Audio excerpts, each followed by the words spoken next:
who was the guy in the ball guy in the fight. He was like, Jason, you want to stand up? He wrote the music.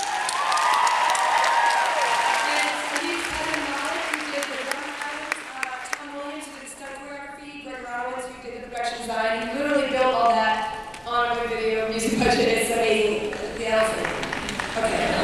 Michelle Dunn did the costumes, Chris Darnell, DP, Rob Brower, who the gaffer, for making us look really pretty. Travis and Cassios for giving us their enormous backyard that we shot all of that in.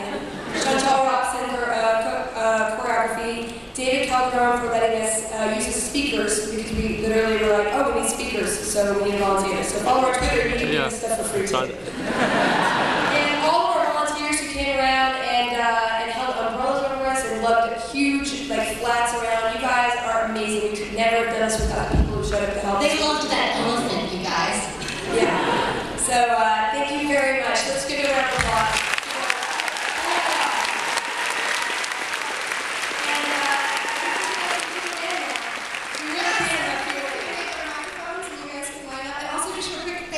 This was all Sandeep's idea to do a Bollywood guild music video. He came to us after.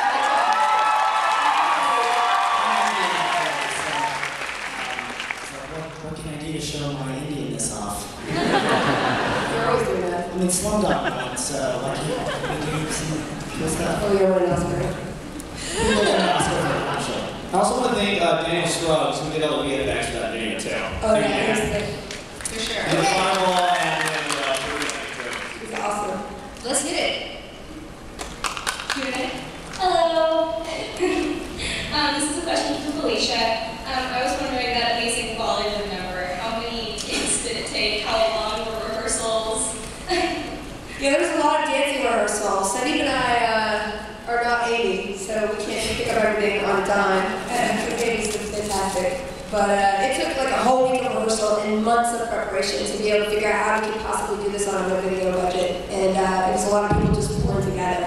And we did several recording sessions.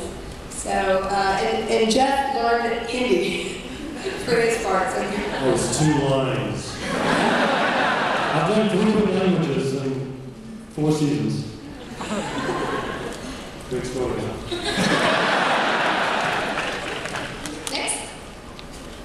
So I think we've all seen the power of new media to lend a caring hand to strengthen those who need it. Come on, Felicia, you know the reference. Okay, so the power of new media to change the world is incredible, and I think you guys are at the forefront of that more than anyone else. Felicia, your tweet last week for the Harry Potter Alliance, we're going to get $250,000 now, thanks to you. At 4:30 today, and I want to ask you, Felicia, specifically about being at the forefront and being a pioneer in new media, what you think that's going to do to strengthen this community, but also strengthen communities across the world who need those caring hands. Thank you for that, and I'm really excited for you guys to be able to use all that money for literacy. It's just really inspiring that I can even help in any way to be able to pay back. And to me, that's all that new media is. Like, this show is built on community. Every single person who ever clicked, shared it with a friend, bought a DVD, even just came up and said hi to us. That's the reason why we do this. It's the reason why I keep doing it, and Kim and I, just every single day we're working on the show, because we have a fabulous community of people who want to make art as well. And when people come up and say they're inspired to make their own web series or go back to music or any of that, that is the community that we built, and that's what I'm so incredibly proud of. And I think the internet is the place, it's a place where you can cut out all the middlemen. You can really create a community without permission with the big, big companies and things like that. So to me, it's just, I love what I do every day, and it's because of every single one of you guys. So thank you.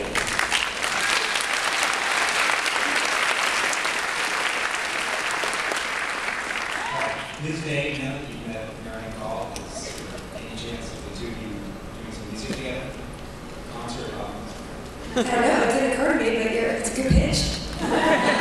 Maybe. I really love her work, and she is one of those grassroots people who is trying to make it on her own without a label. She's doing like a 50-state tour. She's a great musician. If you haven't listened to her stuff, you should check it out. Next. We'll get it out. One thing that's really great about the show is that you guys made it where each character is relatable to all of us. Like, we all know a person who's exactly like each character. And I was wondering if you were ever going to do like the lovable fat guy. Are we going to see a character like that? I'd like to see somebody say, hey, that's you, dude. Instead of me saying, hey, I know that. I will gain weight.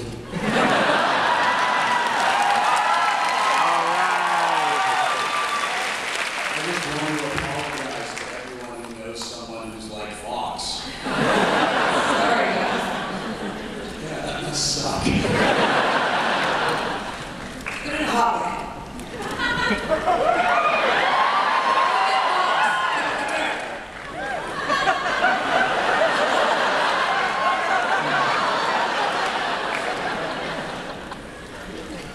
Oh, and to all those Zouties out there, stop.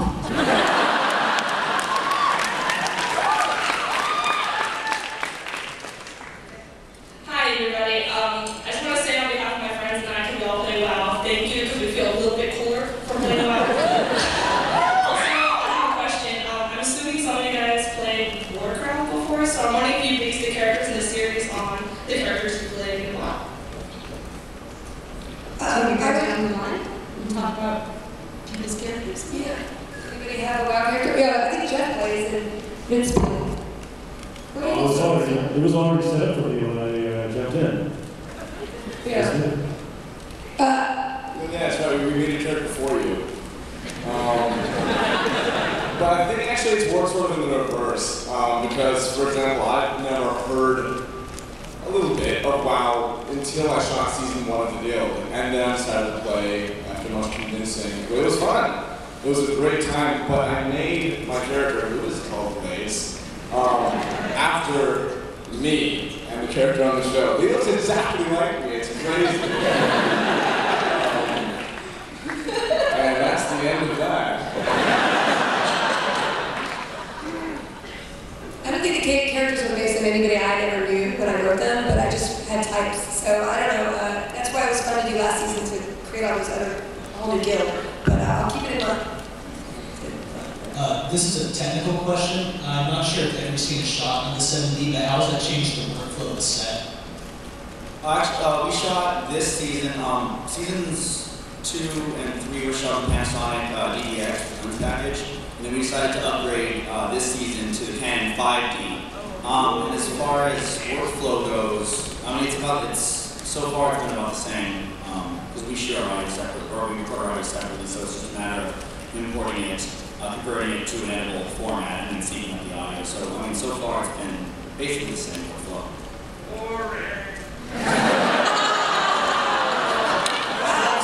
Are we a troll in here?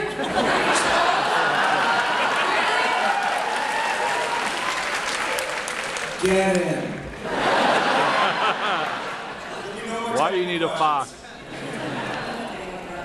Okay, so I know we've seen the Knights of Good and we've seen Fox so far in season 4.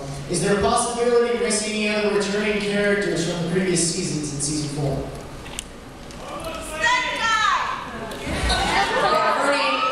doesn't have a fan base because he took his shirt off, right? We saw Venom in episode 2, and we may see appearances of other characters later in the season, yes. With their shirts off. Maybe. Michelle Lloyd.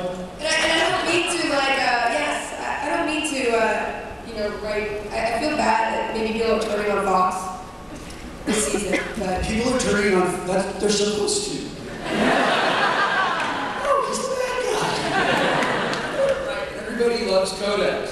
So, like, Fox's whole like, mythological function is to provide this outlet for people to look at Codex and go, how can she be with him? And why is he such a dick to her?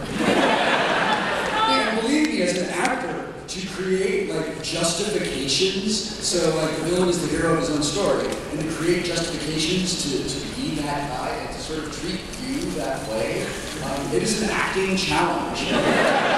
Work with somebody who I genuinely adore, and to just be such a schmuck. Especially because it runs counter to my don't be a dick law. Listen, I think it is a testament to you as a writer, and it makes me feel really good as an actor that so many people hate it.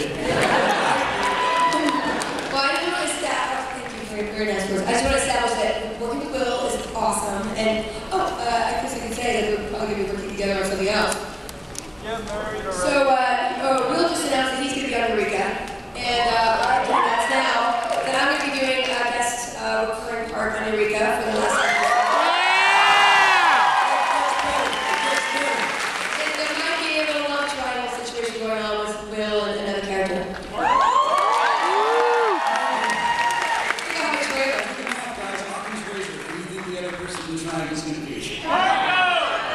I didn't say it, so Jamie can't get mad at me.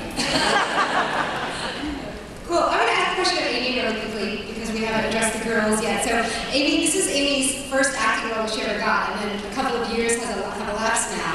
So, just talk about the difference when you came to season 4 as opposed to when you first came to the Guild. Like, has it drastically changed for you? You feel more comfortable? Yeah, I mean, this is probably the one and only acting job I've had besides, a huge role on Californication. So, no, it's been great. Like, I get to work with all these really talented people that probably have way more experience than I do. So, yeah, it's really been great to learn from them. And I'm taking improv class. I'm inspired by these hooligans. So, yeah, no, I feel like every season I get more and more comfortable, and I think we're all getting closer and closer, which makes, I don't like this girl right here, but I can't do it anymore. And then for Robin, kind of the same vein, I know when we first started going to conventions, it was really awkward because you were like, why are you on my autograph? And now that we're here and we have a panel, this big, do you feel more comfortable at these things, signing? Yeah, it wasn't awkward, it was surreal because people, they actually want my autograph. I think it's so silly, but it's really